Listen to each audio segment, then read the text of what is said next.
ज्ञान गुणको कमी भएको यत्रो राज्यको स्रोत र साधन त्यहाँ किन खर्च गर्ने? थर्ड वर्ल्ड कन्ट्रीमा चाहिँ यो पशुपतिनाथको मन्दिर जसलाई संसारकै विलक्षण र विशिष्ट मन्दिर मानिन्छ, आफ्नो लागि होइन समाजको लागि बाँचौँ, राष्ट्रको समृद्धिको निम्ति, राष्ट्रको पक्षमा, देशको पक्षमा, जनताको पक्षमा, विकासको पक्षमा, समृद्धिको पक्षमा, अन्याय विरुद्ध, अत्याचार विरुद्ध, भ्रष्टाचार विरुद्ध हामी खडा हुनुपर्छ।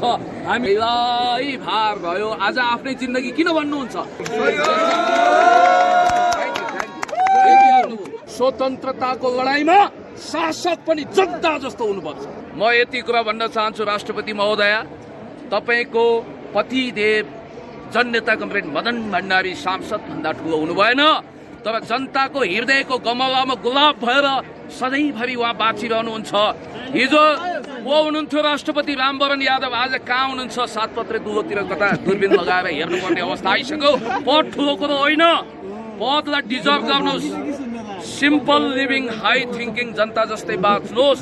यहाँलाई स्वागत छ यस टिभी खबरको यो प्रसारणमा र म छु सबिन पन्त र मेरो साथमा हुनुहुन्छ अत्यन्तै लोकप्रिय, चर्चित र अझ विशेष गरेर धेरै जसो कुरामा भाइरल भइरहने र नेपाल सरकारले गर्ने गतिविधिहरूमा निगरानी गर्ने वाचडगको रूपमा रहनुहुन्छ पुण्य गौतम।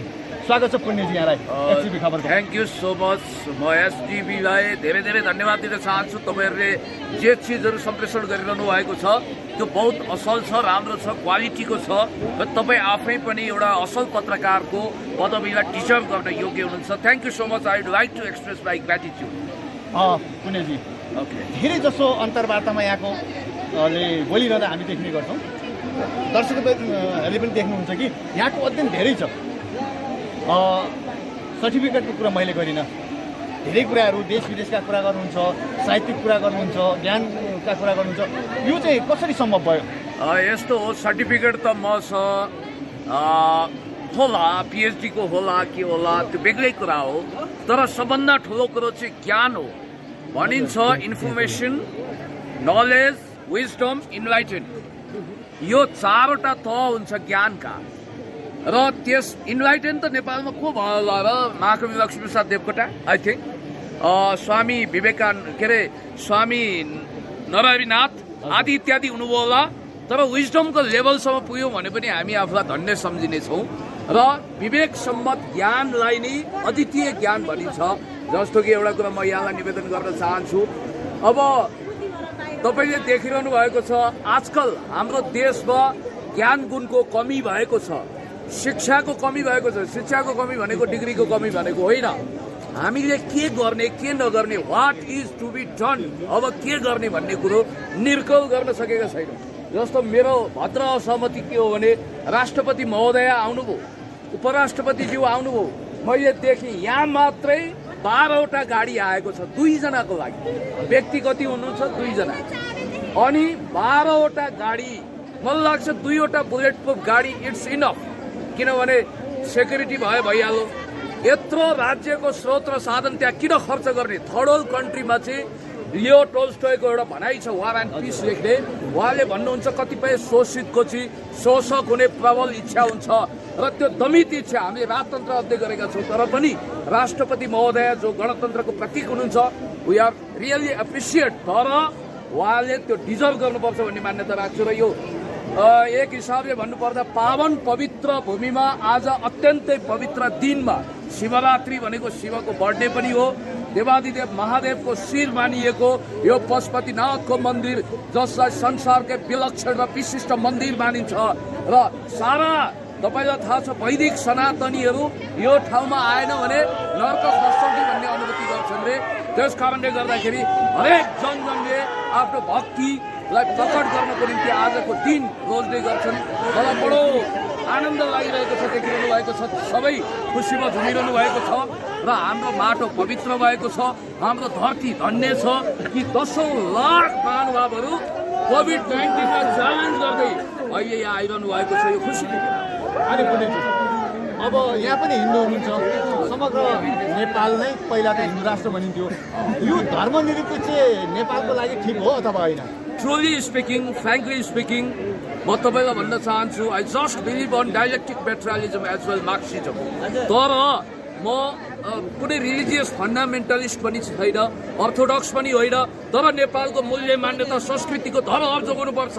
जिउराय घिउ खाइन्छ, नेपालको आस्थाको केन्द्रहरूलाई धक्का मक्का गर्नु हुँदैन। 72 को भूकम्पले पनि हल्लाउन नसकेको पशुपतिनाथको गौरवलाई विश्वव्यापी स्थापित गर्नुपर्छ।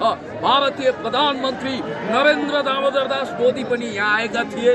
हामीले पिएचडी गरिरहँदा एकजना अमेरिकाको प्रोफेसर हुनुहुन्थ्यो, उहाँले भन्नुहुन्थ्यो नेपाल आउँदा सबैभन्दा पहिला मलाई जान मन लाग्ने ठाउँ मेरो चोइस भनेको पशुपतिनाथ हो।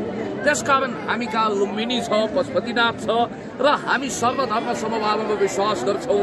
र म यो पनि भन्न चाहन्छु, यहाँ आउँदा तपाईँलाई दिव्य अलौकिक शान्ति प्राप्त हुन्छ।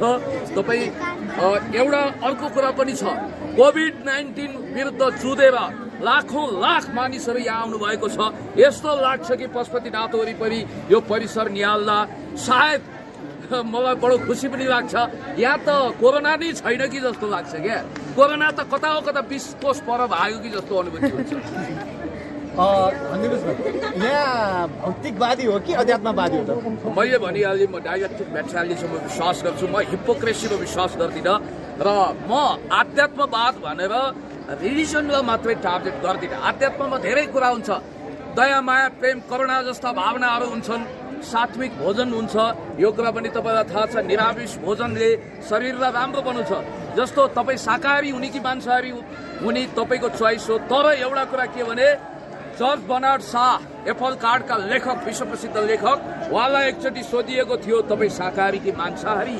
उहाँले बडो सटिक जवाब दिनुभएको थियो, मेरो पेट लासहरूको चिहानघारी होइन। अब भन्नुहोस् के हो उहाँ? शाकाहारी हो नि। त्यस कारणले गर्दाखेरि काम, क्रोध, लोभ, मोह, मद, माश्चर्यबाट मुक्त भएका मुक्तात्मा त हामी हुन सकेका छैनौँ होला, तर कमसे कम दया माया प्रेम करुणा सद्भाव जस्ता भावनाहरू हामीले विकसित गरेका छौँ। हामी कुनै बोधिसत्व प्राप्त मानिस होइनौँ, वैराग्य प्राप्त छैन, तर पनि यो लोभ लालच, यो सांसारिक दुनियाँको जो सज्ज छ, सेलिब्रिटी स्टारडम, कहिलेकाहीँ मलाई यो सब फोस्रो जस्तो लाग्छ। तपाईँले यो पृथ्वीमा निश्चित पासपोर्ट र भिजा सहित आउनु भएको छ।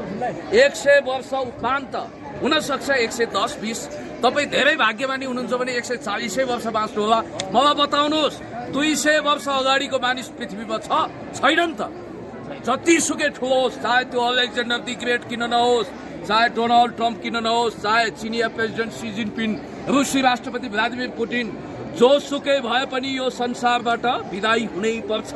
त्यसकारण बोलिरहने चरा मान्छे, गरिरहने गधा मान्छे, बोल्ने र गर्ने पो सच्चा मान्छे, आउनुहोस् आफ्नो लागि होइन समाजको लागि बाँचौँ, राष्ट्रको समृद्धिको निम्ति, राष्ट्रको पक्षमा, देशको पक्षमा, जनताको पक्षमा, विकासको पक्षमा, समृद्धिको पक्षमा, अन्याय विरुद्ध, अत्याचार विरुद्ध, भ्रष्टाचार विरुद्ध हामी खडा हुनुपर्छ।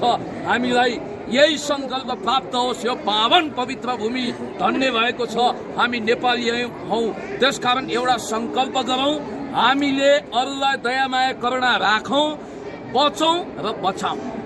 बस एकदम सठिक, धेरै कुरा भनिदिनु। Thank you. अलिकति राजनीतिक प्रसङ्ग जोडौँ।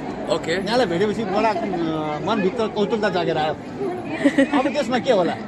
अब जे हुन्छ राम्रै हुन्छ, गीताको सार पछ्याइदिनुहोस्। जे भयो राम्रै भयो, जे हुन्छ राम्रै हुन्छ, जे भइरहेको छ राम्रै भइरहेको छ। मित्र, यसमा तपाईँले आफ्नो निद हराम नगर्नुहोस्, ब्लड प्रेसर नबढाउनुहोस्, बिपी नबढाउनुहोस्। भनेको के हो? बिपी भन्नु हो, ब्लड प्रेसर भने क्या। त्यस कारणले गर्दाखेरि बिपी गएर भने होइन। र मैले यति मात्रै भनौँ कि हामीले वास्तवमा आफ्नो थर्ड कन्ट्रीको राजनीति चाहिँ उपयोगितावादमा पनि यहाँ चल्दो रहेछ। खाउ पिउ मोज गर दुनियाँ रङ्गिन्छ भोज गर टाइपले मान्छे आकण्ठ शौखमा डुबेको छ। मान्छेलाई अरूको मतलब छैन। मान्छे यति तनावमा छ कि जिन्दगी भनेको के हो त्यसको महत्त्व उसले बुझेको छैन। 84 लाख जुनीहरूमध्ये सबैभन्दा उत्कृष्ट जीवन भनेको मान्छेको जीवन हो। कुण्डली हेराउन किन जानुहुन्छ मित्र? तपाईँ सर्प भएर किन जन्मिनु भएन? तपाईँ किन बिच्छी भएर जन्मिनु भएन? बाघ अथवा स्याल किन हुनु भएन? मान्छे हुनुभयो। मान्छे आफैमा भाग्यशाली हुनुहुन्छ। आफैलाई भार भयो। आज आफ्नै जिन्दगी किन भन्नुहुन्छ? भार भएको होइन, जिन्दगी उत्सव हो, राम्रोसँग सेलिब्रेट गर्नुहोस्। अनि भनिन्छ पुण्य गौतम इन्टरभ्यू लिँदाखेरि धेरै सन्किन्छ भनेर, के सन्किनुहुन्छ? देख्नु हो, म त सन्तुलित छु। मेरो पारै यस्तो, मैले सल्लाह गरे पनि हल्ला जस्तो हुन्छ। अब मुखमा माइक फिट गरेको जस्तो अवस्थामा छु त्यस कारणले गर्दा होइन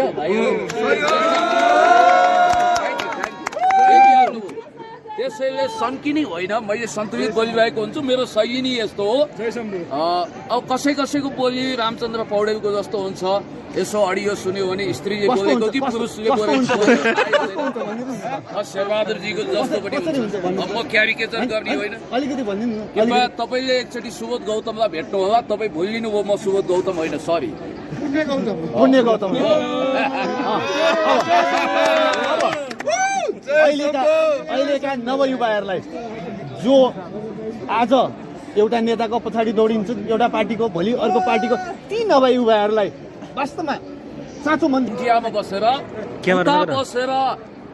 रेमिटेन्स दोएर यता राष्ट्रिय अर्थतन्त्रको ठेकी भर्ने ती महान देशभक्त नेपालीहरू तपाईँ आशा गर्नुहोस् भरोसा गर्नुहोस् विन्स्टन चर्चिलको एउटा भनाइ छ हरेक निराशावादीहरूले सम्भावनाभित्र पनि के देख्छ सङ्कट देख्छ हरेक आशावादीले सङ्कटभित्र पनि सम्भावना देख्छ हरेक बादलमा चाँदीको घेरा हुन्छ त्यस कारणले गर्दाखेरि सुखपछि दुःख आउँछ दुःखपछि सुख आउँछ दिनपछि रात हुन्छ रातपछि दिन आउँछ यो प्राकृतिक नियम हेर्नुहोस् ब्याक टु नेचरको मान्यता प्रपाउन्ड गर्ने जिन ज्याक रुसोले भन्नुभएको छ all are equal but some are more equal सबै समान छन् तर केही मान्छे चाहिँ विशेष रूपमा समान छन् जस्तो कि राष्ट्रपति महोदया र उपराष्ट्रपति महामहिमहरूलाई विशेष मान्छे मानियो उहाँहरू प्रिभिलेज हुनुहुन्छ के हामी डिमोरलाइज भयो त हामी उहाँहरू जस्तै 6 फुट अग्ला छौँ अझ अग्लो पनि होला दबाङ छौँ हामी चाहिँ केमा कम छौँ र तर हामी डोमिनेट भएका छौँ यो स्वाभिमानको लडाइँ हो यो स्वतन्त्रताको लडाइँ हो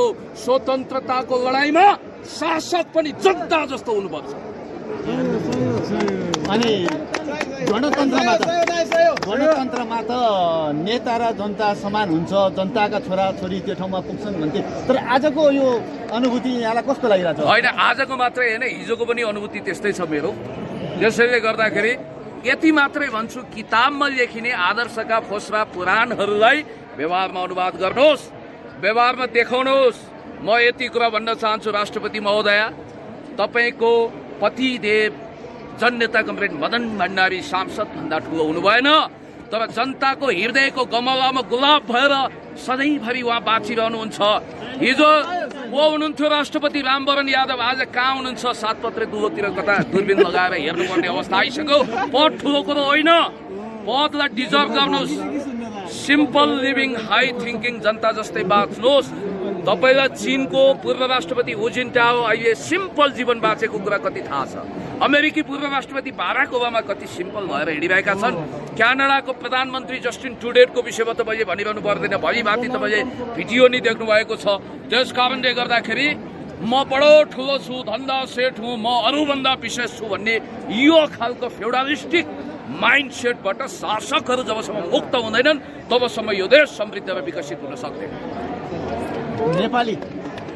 नेपाली दाजुभाइ आमा बुवा अनि न्यू जेनेरेसन अहिलेको युथ जेनेरेसन एकदम तारिफ गर्नुभएको छ यहाँले उहाँहरूलाई अबको मार्गनिर्देशन के गर्दा चाहिँ बेस्ट होला देशले काँचुली फेर्ला भन्न चाहनुहुन्छ हरेक युवा साथीहरूलाई भन्छु साथी हो सुखमा ताईको फुरल्ला जस्तो फुरुक नहुनुहोस् दुःखमा मरिच जस्तो नचाउरिनुहोस् you have very bright future अगाडि बढ्नुहोस् यो दुनियाँको नेतृत्व गर्ने तपाईँहरू नै हो एकजना युवा नेता छ पढी छु एकचोटि एउटा टेलिभिजन डिबेटमा युवा नेता उहाँको नातिनी कलेज जाने भएछ इन्टरभ्यू चलिरहेको थियो हाछ्यौँ आयो स्केलिङ गरिएको नक्कली दाँत स्वाटै फुक्यो तल आयो अब यस्तो अवस्था छ युवा नेताको 50 नकटिकन युवा नेता नहुने भन्ने बित्तिकै हामीले यो सिस्टम फेर्नुपर्छ कि पर्दैन बाराक ओबामा फर्स्ट टाइम अमेरिकाको प्रेसिडेन्ट हुँदा 44 इयर्सको हुनुहुन्थ्यो बिल क्लिन्टन 43 अनि तपाईँलाई थाहा छ सेबेस्टियन क्रुज अहिले अस्ट्रियाको प्राइम मिनिस्टर हुनुहुन्छ उहाँ जस्ट 27 इयर्स ओल्डमा अस्ट्रियालाई सम्हाल्न पुग्नुभयो त्यस कारणले युथ जेनेरेसनको खाँचो छ